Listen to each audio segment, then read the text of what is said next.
நேயர்கள் அனைவருக்கும் வணக்கம். வெண்முரசு குருதிச்சாரல் அத்தியாயம் 34.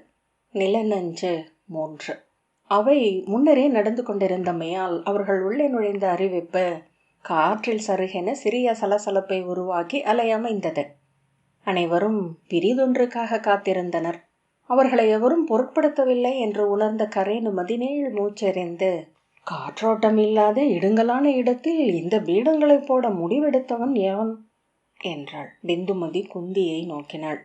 அவைக்கு விழி அளித்திருந்த குந்தி அவர்களை திரும்பி பார்க்கவில்லை. தேவிகையும் விஜயையும் மட்டும் திரும்பி பார்த்து தலை வணங்கினர். கரேனுமதி அவ்வணக்கத்தை ஏற்றதாக தலை அசைத்த பின் நோக்கை திருப்பிக் கொண்டாள். பிந்துமதி, அவை நிகழ்வுகள் சிறந்த முறையில் நடிக்கப்படுகின்றன என்று தோன்றுகிறது மூத்தவளே என்றாள். கரேனுமதி புன்னகைத்து, என்ன என்றாள். அரசர் அந்தணருக்கும் பாவலருக்கும் சூதருக்கும் கொடைகள் அளிக்கிறார் என்றாள். கரேனுமதி அவை மேடையை நோக்க மூவராக மேடை ஏறி சூதர்கள் யுதிஷ்டரிடமிருந்து பொன் வெள்ளி நாணயங்களை பரிசென பெற்று தலை வணங்கி புறம் காட்டாது இறங்கினர்.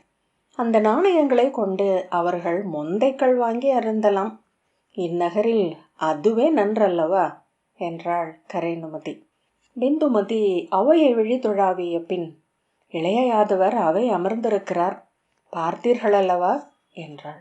கரேனுமதி விழி அலைய தேடி இளைய யாதவரை நோக்கு தொட்டு, ஆம், ஏன் அங்கே அமர்ந்திருக்கிறார் என்றாள்.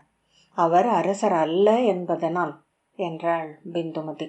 மீண்டும் நோக்கிவிட்டு, அருகே சாத்தியகியும் இல்லை என்றாள் கரேனுமதி. அவர் தன்னை இளையவரின் அணுக்க காவலர் என்றே அமைத்து கொண்டிருக்கிறார், ஆகவே அவை அமர்வதில்லை போலும் என்றாள் பிந்துமதி. கரேனுமதி, நன்று, முடியிலா யாதவரின் முதற் காவலர் பணியின் பொருட்டு சத்தியக்கரின் மைந்தர் என்னும் நிலையை துறந்து விட்டாரா? அவ்வாறுதான் சொன்னார்கள். யாதவபுரியின் இளவரசு பட்டத்தை அவர் துறந்த போது தன் குடி மூத்தாரிடம் தான் சூடிய அனைத்தையும் தன் உடலிலிருந்து விலக்க முடியும் என்றும், தோளிலும் நெஞ்சிலும் பொறிக்கப்பட்ட 5 அடிமை முத்திரைகளை தன் உடலிலிருந்து சிதையென்று மட்டுமே அகற்ற முடியும் என்றும் சொன்னாராம்.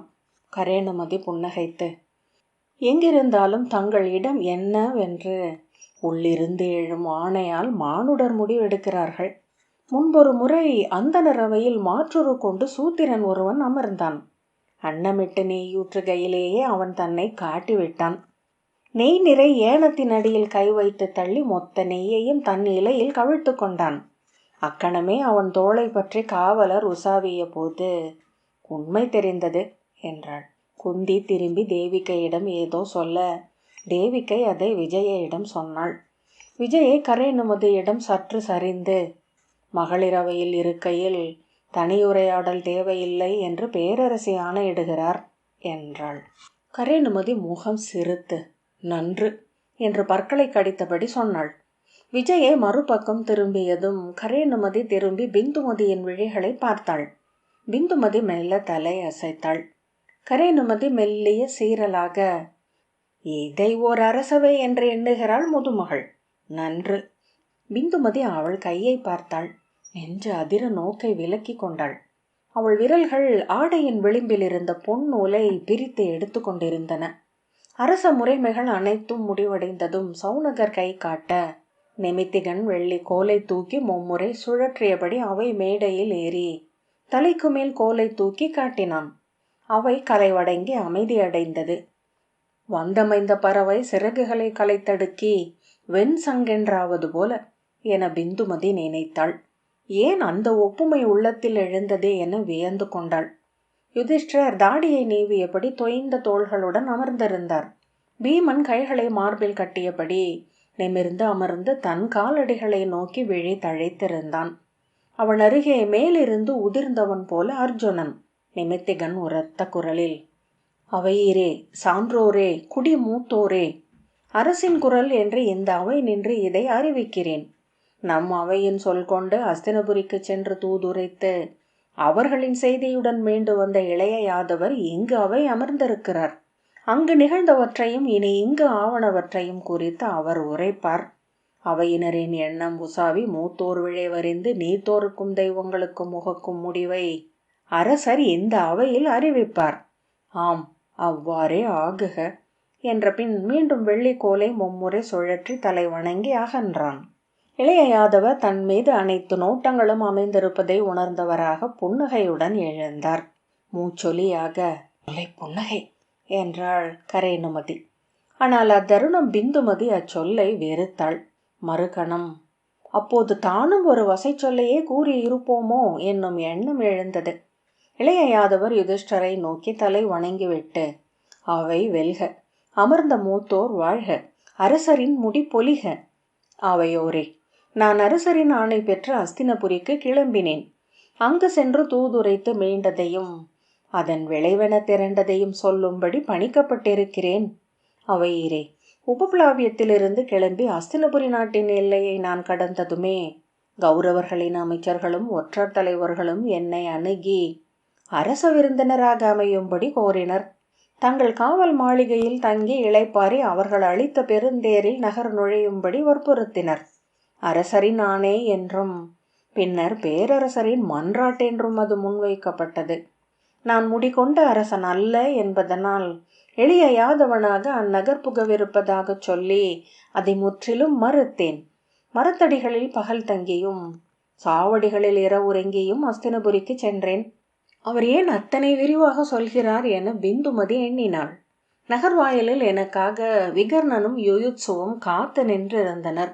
நகரினூடாக நான் சென்றபோது அஸ்தினபுரியின் குடிகள் என்னை அயலவன் போல பகைவழி கொண்டு நோக்கினர்.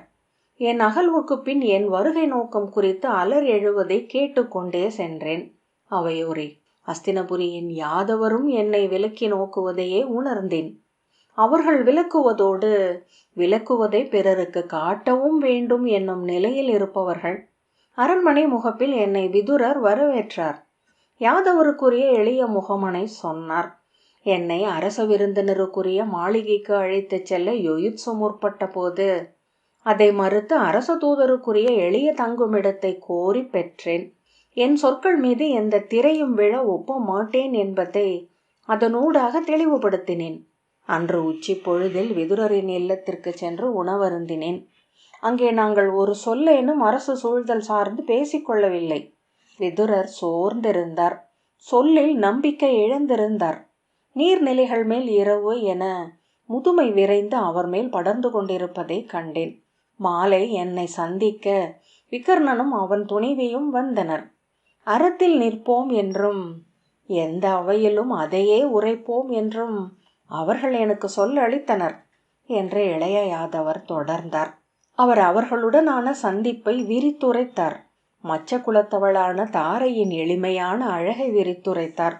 விகர்ணன் அறம் நிற்பதன் பொருட்டு கொண்டிருக்கும் துயரை குறித்து சொன்னார். வேண்டுமென்றே அவையின் உளக்குவிப்பை தளரச் செய்கிறார் என பிந்துமதி புரிந்து கொண்டாள். அவர்கள் அவர் சொல்வனவற்றின் மேல் சொல்லாடல் நிகழ்த்தும் எண்ணத்தில் இருந்தனர். மெல்ல மெல்ல அவர்களின் உடல்கள் தளர்வுற்றன. அவர்கள் கூர்ந்து செவி கொள்ளாதவர்களானதே விழிகள் காட்டின. மறுநாள் பேரவையில் அமர்ந்து அங்கு நிகழ்வதை கூர்ந்து நோக்கினேன். பீஷ்மரும் துரோணரும் கிருபரும் அறுதி நிலை கொண்டு விட்டனர் என்பதை அவர்களின் உடல்களில் இருந்து அறிந்தேன். முற்றிலும் இறுகி பிரிதொன்றிலா நிலையில் துரியோதனர் இருப்பதை கண்டேன். அவர் இளையோர் அவரது விரிந்த உடல் என்றே தெரிந்தனர். ஒருபோதும் ஒன்றும் பிழைபடப் போவதில்லை என்றுணர்ந்த நிறைவமைதியுடன் இருந்தனர் சகுனியும் கணிகரும் என்று இளைய யாதவர் தொடர்ந்தார். அவையின் உள நிலையில் இருந்த பதற்றத்தை, அவர்களின் உடல்களில் குடிகொண்டு விம்மிய குருதி விடாய் கொண்ட போர் தெய்வங்களை பற்றி கூறினார். அவையோரே, நான் அஸ்தினபுரியின் அவையில் எழுந்து சஞ்சயன் இங்கு வந்து உரைத்ததை கூறினேன் என்று அவர் தொடர்ந்தபோது அவையில் ஆர்வம் மிகவில்லை. விழிகள் வெறுமனே மலைத்து திறந்து இலைகளில் அமர்ந்த மின்மினிகள் போல போதிய ஒளியில்லாத சிற்றவையின் வெளியை நிறைத்திருந்தன. பாண்டவராகிய யுதிஷ்டர் தந்தையின் ஆணையை தலைமேற்கொண்டு பிரிதொன்றும் கோராது போர் ஒழிந்ததை அவர்களுக்கு உரைத்தேன். இனி பாண்டவர்கள் அறியா நிலம் சென்று குலமிலிகளாக வாழ்வார்கள் என்றும் தங்கள் கொடி வழியினருக்கு தங்கள் தோளாலும் அம்பாலும் ஈட்டும் நிலத்தையும் செல்வத்தையுமே விட்டு செல்வார்கள் என்றும் கூறினேன். வேடர்களாகவும் மச்சர்களாகவும் பாண்டுவின் குருதி பரவும் என்றும் அதுவே தந்தையின் ஆணை என்றால் அவ்வாறே ஆகுக என்றும் யுதிஷ்டர் கூறியதாக சொன்னேன். அப்போதுதான் விகர்ணன் எழுந்து உரத்த குரலில், திருதராஷ்டிரர் தன் மைந்தர்களான கௌரவருக்கு ஆணையிடாது இளையோர் மைந்தருக்கு ஆணையிட்டது ஏன் என்றான். தன் குருதியை நம்பினால் முதற் சொல்லை நேர் மைந்தருக்கு அல்லவா அளித்திருப்பார் என்றான். என் அன்னையின் கற்பை அவர் அவையில் மறுக்கிறார் என்றே பொருள் என்றான். மிக இயல்பான ஒழுக்கில் அவர் அதை சொல்லிச் சென்றமையால் அவையில் உணர்வெதிரொலிகள் எதுவும் எழவில்லை. அவர்கள் அந்நிகழ்வை புரிந்து கொள்ளவே இல்லை என்று பிந்துமதிக்கு தோன்றியது. அவருடைய எண்ணமும் அதுதானா என்று ஐயம் எழுந்தது. அன்னை காந்தாரி ஆண்களின் அவையில் கற்பை நிறுவும் பொறுப்பு காந்தார பெண்டிருக்கில்லை என்று சொல்லிவிட்டார். அச்சொல் திருதராஷ்டிரரை கிளர்த்தியது. அவை எழுந்து இரு கைகளையும் நீட்டி விழிநீர் மார்பில் வழிய தன் மைந்தர்களிடம் மன்றாடினார். குலநெறி பேண வேண்டும் என்றும் அறத்தில் நிற்க வேண்டும் என்றும் கூறினார். பாதி நாட்டையும் கருவூலத்தில் உகந்ததையும் இந்திரபிரஸ்தத்தையும் தன் இளையோன் மைந்தர்களுக்கு அளிக்க வேண்டும் என்றும் சொன்னார். தந்தை என்றும் துயர் கொண்ட முதியோன் என்றும் நின்று கோருவதாகச் சொல்லி விம்மி அழுதார். அவருடைய சொற்களை ஏற்று யுதிஷ்டரின் அனைத்துரிமைகளையும் அளித்து உடன்குருதியினர் என தோள் தழுவி ஒற்றுமை கொள்வதே கௌரவருக்கு உகந்தது என்றார் பீஷ்மர். துரோணரும் கிருபரும் அவ்வாறே உரைத்தனர் என்றார் இளைய யாதவர். அதே ஒழுக்கில் இயல்பான சொற்களில். ஆனால் துரியோதனர் அவையில் எழுந்து ஒரு பிடி மண்ணும் ஒரு துளி பொன்னும் பாண்டவருக்கு அளிக்கப்பட முடியாதென்றும் அதன் பொருட்டு தந்தையை துறப்பதற்கு ஒருக்கம் என்றும் அறிவித்தார். அவை அதற்கு என்ன மறுமொழி சொல்கிறதென்று நான் நோக்கினேன். துரியோதனரே அஸ்தினபுரியின் குடிகளுக்கு அவ்வுரிமையை அளித்தார். அவ்வவை விரும்பினால் தன்னை முடி நீக்கம் செய்யலாம் என்றும் விழைபவர்கள் எழுந்துகோல் தூக்குமாறும் அறை கூவினார். அவை அவரை போற்றி பேரொலி எழுப்பியது. அங்கிருந்த குடித்தலைவர்கள் அனைவரும் துரியோதனரின் கூற்றை முழுதேற்று கொண்டனர். அம்முடிவுக்கு முழுதும் கட்டுப்படுவதாக பீஷ்மர் முன்னரே அறிவித்திருந்தமையால் அவரும் அதை ஏற்றார். பீஷ்மரின் வழி நிற்பவர்களாகிய கிருபரும் துரோணரும் அதை ஏற்றனர். மறுநாள் அவையின் இறுதி முடிவு விதுரரால் அவையில் என்னிடம் அறிவிக்கப்பட்டது என்றார் இளைய யாதவர். அவர்கள் நம்மிடம் எந்த பேச்சுக்கும் சித்தமாக இல்லை. நிலமோ செல்வமோ நமக்கு அளிக்க மாட்டோம் என்பதே அஸ்தினபுரியின் அரசர் உபப்ளாவியம் அமர்ந்த யுதிஷ்டருக்கு அளிக்கும் செய்தி. அவை குழப்பத்தில் ஆழ்ந்தது போல அமர்ந்திருந்தது. யுதிஷ்டர் தன் கை நகங்களை நோக்கி கொண்டிருந்தார். அவர் அருகே திரௌபதி சிலை என்று அமர்ந்திருந்தாள். சௌனகர் மட்டும் அவையில் அமர்ந்திருந்தவர்களை மாறி மாறி முகம் நோக்கி கொண்டிருந்தார். இந்த அவை என்ன முடிவு எடுக்கப் போகிறது என்று பீமன் அமர்ந்தபடியே கேட்டான். சௌனகர் அவை கூட்டாக முடிவெடுத்து என்று சொல்லத் தொடங்க, அனைத்தையும் கைவிட்டு நினைத்த திசை நோக்கி செல்வதற்கு எதற்கு அவை சூழ்தல்? விலங்குகளும் அதைத்தான் செய்கின்றன என்றான் பீமன். இளைய யாதவர், அவ்வாறு நாம் நிலமொழிந்து சென்றாலும் நம்மை படைமுகத்தில் வென்று அழித்தாக வேண்டும் என்று சகுனி துரியோதனரிடம் சொல்லி இருப்பதாக விதுரர் சொன்னார் என்றார்.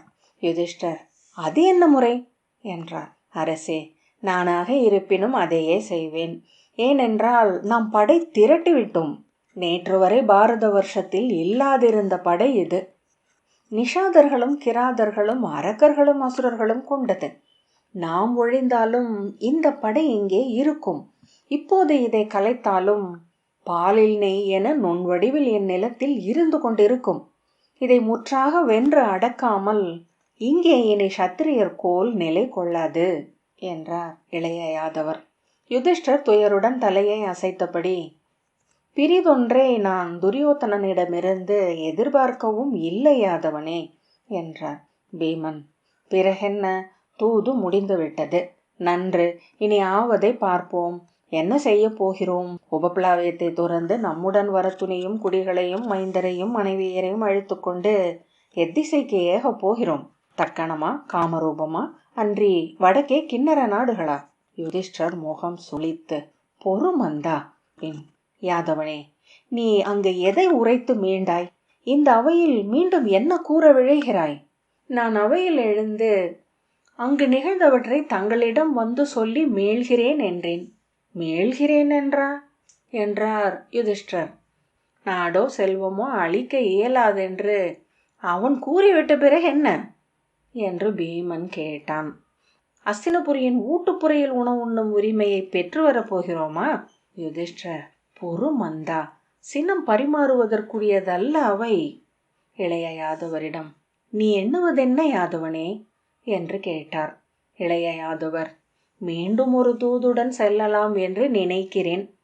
அன்றிரவு விதுரரின் தனி அறையில் சென்று அமர்ந்து அதை பேசி முடிவு செய்துவிட்டே அங்கிருந்து கிளம்பினேன் என்றார். யுதிஷ்டர், கூறுக, எதுவாயினும் உன் ஆணை. இன்னும் சில நாட்களில் அஸ்தினபுரியின் சத்திரிய பேரவை கூட போகிறது. ஜெயத்ரதர், அஸ்வத்தாமன், சல்யர், சத்திரிய மன்னர்கள் அனைவரும் அங்கு அவை அமர்ந்திருப்பார்கள். அங்கு சென்று மீண்டும் ஒரு தூது உரைப்பேன். தந்தையின் ஆணையை தான் மீறிவிட்டதை அந்த அவையில் எப்படி துரியோதனர் நிறுவுகிறார் என்று பார்க்கிறேன். அத்துடன் நமது கோரிக்கையை இன்னும் ஒரு படி கீழிறக்க சித்தமாகிறேன். என்ன கோரப்போகிறோம் என்று பீமன் கேட்டான். அவனை பொறுத்திருக்கும்படி கை காட்டிய பின் யுதிஷ்டர், நீயே கூறுக யாதவனே, நாங்கள் இனி எதை கூற முடியும்? இளைய யாதவர், இன்றைய அஸ்தினபுரி நாட்டின் வடகிழக்கெல்லை காட்டின் அருகே 5 ஊர்களை கோரி பெறுகிறேன். 5 ஊர்களா? எவருக்கு? எனக்கு எவரும் ஊரளிக்க வேண்டியதில்லை என்று பீமன் சொன்னான். பொறு மந்தா என்று சீற்றத்துடன் யுதிஷ்டர் சொன்னார். யாதவனே, 5 ஊர்கள் நமக்கு எதற்கு? அதை கொண்டு நாம் இயற்றுவதென்ன? 5 ஊர்கள் அமைந்தால் நம் குடியினரை அங்கு வரவழைக்க முடியும். வடகிழக்கென்பது பெருங்காடுகளின் விளிம்பு. குடிபெருக நம் நிலம் பெருகும் என்றார் இளைய யாதவர். இங்கிருந்து அரியா நிலம் ஒன்றுக்கு சென்று அங்கொரு அரசு அமைத்தல் எளிதல்ல. நாம் நிலம் வெல்லலாம், குடியமைய நெடுங்காலமாகும். தொல்குடிகள் பிறரை அரசரென ஏற்பதில்லை என்று அறிவீர்கள். மூத்த குடிகள் தொல் மூதாதையர் வகுத்த நீர் எல்லைகளை கடந்து செல்வதும் இல்லை. அஸ்தினபுரியின் எல்லைக்குள் என்றால் நம் மக்கள் நம்முடன் வருவார்கள். பீமன், நாம் நமக்குரிய அனைத்தையும் புதிதாக ஈட்டுவோம். பாரத வருஷத்தில் அரிய நிலங்கள் பல உள்ளன. நம் வில்லும் வேலும் காவல் என அமையும் என்றால் நமக்கு அரசுரிமை அளிக்கும் குலங்களும் உள்ளன. நான் அறிவேன், அது எளிதல்ல இளையவரே என்றார் இளைய யாதவர். உங்கள் தோளாற்றலும் அர்ஜுனனின் வில்லாற்றலும் உங்களுக்கு நலம் பயப்பதே, கூடவே தீங்கும் பயப்பவை. நீங்கள் எங்கு குடியேறினாலும் அங்கு ஒரு புது அரசு நாளடைவில் எழும் என்பதை சூழ இருக்கும் பிற அரசர் உடனே உணர்வார்கள். உங்களை முளையிலேயே அழிக்கவே அவர்கள் முனைவார்கள். அது உங்களுக்கு இடர், உங்களை ஏற்றவர்களுக்கு அழிவு. பீமன் ஒவ்வாமையுடன் தலை அசைத்தான். காலூன்றுவதற்கு ஒரு கைப்பிடி மண் கிடைத்தால் அங்கிருந்து பாண்டவ கொடி வழியினர் கிளைத்தெழ முடியும். 5 ஊர்கள் 5 நகர்களாகும். 5 முகம் கொண்ட அரசாகும் என்றார் இளைய யாதவர். அதற்கு அவர்கள் ஒப்புவார்களா என்று சகதேவன் கேட்டான். ஒப்பக்கூடும். ஏனெனில் 5 ஊர்களில் நாம் அமைய ஒப்புக்கொண்டால் இப்போது நம்முடன் இருக்கும் பெரும் படை கலைக்கப்படும். சத்திரிய வீரர்களால் தலைமை தாங்கப்படாத நிஷாதர்களையும் கிராதர்களையும் சிதறடித்து அழிக்கலாம் என்று சகுனி எண்ணக்கூடும். நாம் அந்த 5 ஊர்களில் இருந்து கிளம்பி அரசொன்றை அமைத்து அஸ்தினபுரிக்கு எதிர் நிற்பதென்றால் கூட 2 தலைமுறைகளாவது ஆகும். அதற்குள் அஸ்தினபுரி பேரரசு என எழ முடியும். அவர்கள் நமக்கு பாதி நிலம் மறுப்பதே துரியோதனர் சத்ராஜித் என அமர முடியாதென்பதனால்தான். 5 ஊர்களை பெற்றால் நாம் அரசர்கள் அல்ல. அஸ்தினபுரியின் அரசர் மும்முடி சூடி அமர எந்த தடையும் இல்லை. இது மிகச் சிறந்த சொல்லொப்பு என்றே நானும் எண்ணுகிறேன் மூத்தவரே என்றான் சகதேவன். நமக்கு அளித்ததும் ஆகும். நம்மை ஒருபோதும் எழ முடியாதவர்களாக ஆக்கி அரசுகளிடமிருந்து விலக்கியதும் ஆகும். சற்றேனும் அரசு சூழ்தல் அறிந்த எவர் இருந்தாலும் இதை ஒப்புக்கொள்வார்கள். அவர்கள் 5 ஊர்களையே நமக்கு அளித்தார்கள் என்று சூதர் பாடினால் அது அவர்களுக்கு இழிவு. 5 ஊர்களை நாம் கோரினோம் என்னும் போது அவ்விழிவு மறைகிறது. நாட்டையும் கருவூலத்தையும் நகரையும் அளிப்பதென்பது தங்களுக்கு ஆற்றல் மிக்க எதிரியை எஞ்ச விடுவது. 5 ஊர்களே என்றால் 100 ஆண்டுகளுக்கு பற்றி கொள்ளாத எரித்துளி என நம்மை எஞ்ச விடுவது. பழியின்றி வெல்வதுதான் அது. அனைத்துக்கும் மேலாக ஒவ்வொரு அவையிலும் நம்மை சிறுமைப்படுத்தி மகிழவும் கௌரவர்களுக்கு அது வாய்ப்பளிக்கிறது. ஆகவே அதை விட மாட்டார்கள் என்று எண்ணுகின்றேன் என்றான் நகுலன். பீமன் உரத்த குரலில், மூத்தவரே, இவ்வாறு கிள்ளி வீசப்படும் இத்துளி நிலத்தை கொண்டு நாம் அடையப் போவதென்ன? இறந்து நின்றோம் என்னும் இழிவை அன்றி இவ்வைந்து ஊர்களையும் எங்கள் தோல் வல்லமையால் வெல்ல முடியாதென்று மெய்யாகவே எண்ணுகிறீர்களா? இல்லை இளையோனே, மிக விரைவிலேயே 5 மடங்கு நிலத்தை வெல்லும் ஆற்றல் உங்களுக்குண்டு. ஆனால் குடித்தலைவர்கள் என்றே நாம் கொல்லப்படுவோம். எந்த அரசவையிலும் நம்மை அமர்த்த மாட்டார்கள். அஸ்தினபுரியின் எல்லைக்குள் பாண்டுவின் வழியின்றி கைப்பிடி நிலமேனும் நமக்கின்றி. நாம் பாண்டவர்கள் அல்ல. நாம் பாண்டவர்கள் என்று சொல்லிக் கொள்வோம். நாம் அன்றி பிறர் அவ்வாறு கொள்ள மாட்டார்கள். நம்மை சூதர் பாட மாட்டார்கள்.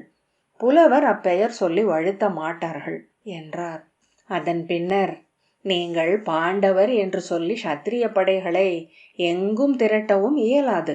குலமும் குடியும் குறிப்பிட்ட சூழலில் மட்டுமே செல்லுபடியாகும் நாணயங்கள். இவற்றை உதறி அறியா நிலங்களுக்கு சென்றால் நிஷாதர் என்றும் அரக்கர் என்றும் அசுரர் என்றுமே அறியப்படுவீர்கள். நிஷாதர் அரசராக முடியுமெனில் அரசர் நிஷாதரும் ஆக கூடும் என்று உணர்க.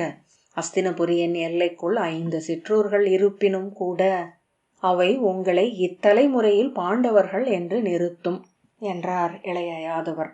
சத்திரியாவையில் நமக்கு ஆதரவாக ஆற்றல் உள்ள சில குரல்கள் எழாமல் இருக்காது. அங்கு அஸ்வத்தாமர் வருகிறார். அறம் அறிந்த உள்ளம் கொண்டவர். அங்கரை கூட அதன் பொருட்டு நாம் எதிர்பார்க்கலாம். ஒரு வலுவான குரல் எழுந்தாலும் கூட துரியோதனர் செவி சாய்க்காமல் இருக்க இயலாது. அன்னை என்ன சொல்கிறார்? இப்போது அதுவே முதன்மை. பாண்டுவின் நிலத்தையும் முடியையும் கை கொள்ளாமல் ஒருபோதும் அமைய மாட்டேன் என்று இந்த அவையில் வஞ்சினம் உரைத்தவர் அவரே. பாண்டுவின் துணைவி என்ற முத்திரை கணையாழி இல்லையேல் காடு சென்று கன்றோட்ட வேண்டுமல்லவா? குந்தியின் அருகே குனிந்த சேடி அவள் தன் மெலிந்த உதடுகளால் நடுங்கும் தலையுடன் சொன்ன சொற்களை கேட்டு தலையசைத்து அவை மேடைக்கு சென்று வணங்கினாள். பேசுமாறு யுதிஷ்டர் கை காட்டினார். பேரரசி குந்தியின் செய்தியை இந்த அவைக்கு சொல்ல விரும்புகிறேன். அரசி விழைவது பாண்டுவின் மண்ணையே. சிறிதோ பெரிதோ அது தன் மைந்தரின் குருதி உரிமை என்பது மட்டுமே அன்னைக்கு ஒரு பொருட்டென தெரிகிறது. 5 ஊர்கள், கருவூலத்திலிருந்து 5 கலம் பொன், அது போதும். தன் மைந்தரை அன்னை நம்புகிறார். என்றேனும் பாண்டுவின் கொடிவழி மைந்தர் எழுந்து மும்முடி சூடுவார்கள் என்று எதிர்பார்க்கிறார் என்றாள் சேடி. பாஞ்சாலத்தரசியின் கருத்தையும் அவை அறியட்டும். திரௌபதி விழித்து கொள்பவள் போல உடல் அசைவு கொண்டு எழுந்து கை கூப்பி, அவையினர் விழைவது எதுவாயினும் எனக்கு ஒப்புதலே. யுதிஷ்டர் முகம் மலர்ந்து, பிறகென்ன யாதவனே, இம்முறை இவை அனைத்தும் நன்றே முடியும் என்று எண்ணுகிறேன். இளைய யாதவர், இது அவையின் ஆணை என்றால் இதை மீண்டும் ஒருமுறை சென்று சத்திரிய பேரவையில் உரைக்கிறேன். எவரும் எதிர்பாராதபடி பிந்துமதி எழுந்து வெண்பட்டு திரையை விலக்கி அப்பால் சென்றாள். சுரேசர் திகைத்து, அரசி! வெண்பட்டு திரைக்கு பின்னால் இருந்து அவையை நோக்கும் வழக்கம் சேதி நாட்டில் இல்லை என்று உரத்த குரலில் பிந்துமதி சொன்னாள். இறந்து பெறும் நிலத்துடன் அமைதல் அரசருக்கும் இளையோருக்கும் முகக்கலாம். எங்கள் குடி சத்திரிய குருதி கொண்டது. என் மைந்தர் எங்கு பிறந்தாலும் சத்திரியர்கள். இறந்த நிலத்தில் அவர்கள் வாழ மாட்டார்கள். ஒரு பிடி மண் என்றாலும் குருதி சிந்தி வென்று ஆழ்வதையே அவர்கள் விரும்புவார்கள் என்றாள். கரேனுமதி அதற்குள் தானும் வெளிவந்து அவள் அருகே நின்று, நிலம் துறக்கும் உரிமை அரசருக்கு உண்டு, அவர் அன்னைக்கும் உண்டு. ஆனால் அவை அறிக, இது பாண்டு வென்று ஈட்டிய நிலம் அல்ல, ஹஸ்தியும் குருவும் ஈட்டி கையளித்த நிலம். ஆகவே எங்கள் மைந்தருக்கும் முற்றுரிமை கொண்டது. எங்கள் மைந்தரின் நிலத்தை துறக்க இங்கு எவருக்கும் உரிமை அளிக்கப்படவில்லை. நாங்கள் இதற்கு ஒப்ப மாட்டோம். யுதிஷ்டர் முகம் சுளித்தபடி, இதென்ன பேச்சு? இவர்களின் குரலுக்கு என்ன இடம் இங்கே? நகுலன், உன் கருத்தை உரைத்து விட்டாய் அல்லவா? உள்ளே செல். கரேனுமதி, என் சொற்களை இங்கு நாட்டும்படியே வந்தேன். வேண்டுமென்றால் எங்களை வெட்டி வீழ்த்துக. இங்கிருந்து அகலப்போவதில்லை. இளைய யாதவர் புன்னகை மாறா முகத்துடன், இந்த அவை கூடி ஒருங்கிணைந்து எடுத்த முடிவுக்கு தாங்களும் கட்டுப்பட்டவர்களே. சகதேவன் பெண்களை நோக்காமல் பீமனை நோக்கி, போதும், இனி சொல் பொறுப்பதில்லை. பிந்துமதி அவனை நோக்கி, என்ன செய்வீர்கள்? தலை அறிவீர்களா? இல்லை உங்கள் குடி மூத்தவர்களைப் போல் ஆடை உரிவீர்களா கரேனுமதி, நாங்கள் வந்தது இதை சொல்லவே. இதோ அவை அமர்ந்து சூதர்களுக்கும் அந்தணர்களுக்கும் கொடையளித்தார் இவர்களின் மூத்தவர். நாளை இவர்களின் தூதராக யாதவர் ஒருவர் சென்று அஸ்தினபுரியில் நிறை நின்று கொடை பெறப் போகிறார். சத்திரியர் கொடுப்பவர்களன்றி கொள்பவர்கள் அல்ல. அவர்களின் கொந்தளிப்பு அவையை சலிப்புடன் அமைதி கொள்ள செய்தது. கரேனுமதி, இந்திரபிரஸ்தம், அஸ்தினபுரியின் கருவூலத்தில் பாதி, குருநிலத்தில் மேற்கு என பாண்டவர் உரிமையில் 10 உரிமை கொண்டவர்கள் நாங்கள். அதை உதர எவரும் எங்களுக்கு சொல்ல வேண்டியதில்லை என்றான். யுதிஷ்டர் சலிப்புடன் தலையை அசைக்க நகுலன் சினம் மீறி இடைவாளில் கை வைத்தபடி முன்னால் வந்தான். அவனை சகதேவன் தோள் தொட்டு தடுத்தான். நாங்கள் சேதி நாட்டிலிருந்து சத்திரியர்களால் கவரப்பட்டோம். ஆகவேதான் அவர்களின் மணமாலையை ஏற்றோம். பரிசில் வாங்கி வாழும் சோதர்கள் என தெரிந்திருந்தால் அன்றே சங்கருத்து விழுந்திருப்போம் என்றாள் கரேனுமதி. நன்று உரைத்தீர்கள் அரசே. இந்த அவையில் உங்கள் குரல் ஒலித்தது நிறைவளிக்கிறது என்று இளைய யாதவர் சொன்னார். ஆனால் உங்கள் மைந்தர் 16 ஆண்டு அகவை முதிராதவர்களாக இருக்கையில் மட்டுமே உங்கள் சொற்கள் அவையில் ஒலிக்க வேண்டும். அன்றே உங்கள் சொல்லை உங்கள் மைந்தர் முழுதேற்றுக் கொண்டார்கள் என்று இந்த அவையில் நீங்கள் உறுதி செய்ய வேண்டும். உங்கள் மைந்தர் அவையில் எழுக, அவர்கள் உரைக்கட்டும், அவர்கள் விளைவதென்ன என்று. பிந்துமதி திகைத்து, நாங்கள் அவர்களின் அன்னையர். அன்னையர் சொல் தங்களுடையதே என மைந்தர் வந்து அவையில் உரைக்க வேண்டும் என்றார் இளைய யாதவர். இருவரும் திகைத்து ஒருவரை ஒருவர் நோக்கினர். இளைய யாதவர் மெல்ல விழி மாறுபட்டு, அமருங்கள் என்றார். பிந்துமதி, எங்களுக்குரியதை பெறாமல் அமரப்போவதில்லை. இளைய யாதவர், அமர்க என தாழ்ந்த குரலில் சொன்னார். கரேனுமதி நடுங்க தொடங்குவதை பிந்துமதி உணர்ந்தாள். அமர்க என்றார் இளைய யாதவர். கரேனுமதி மெல்லிய ஏக்க ஒலியுடன் தளர்ந்து பிந்துமதியின் தோளில் சரிந்து நிலத்தில் விழுந்தாள். குருதிச்சாரல் 34வது அத்தியாயம் இத்துடன் நிறைவு பெற்றது. நன்றி.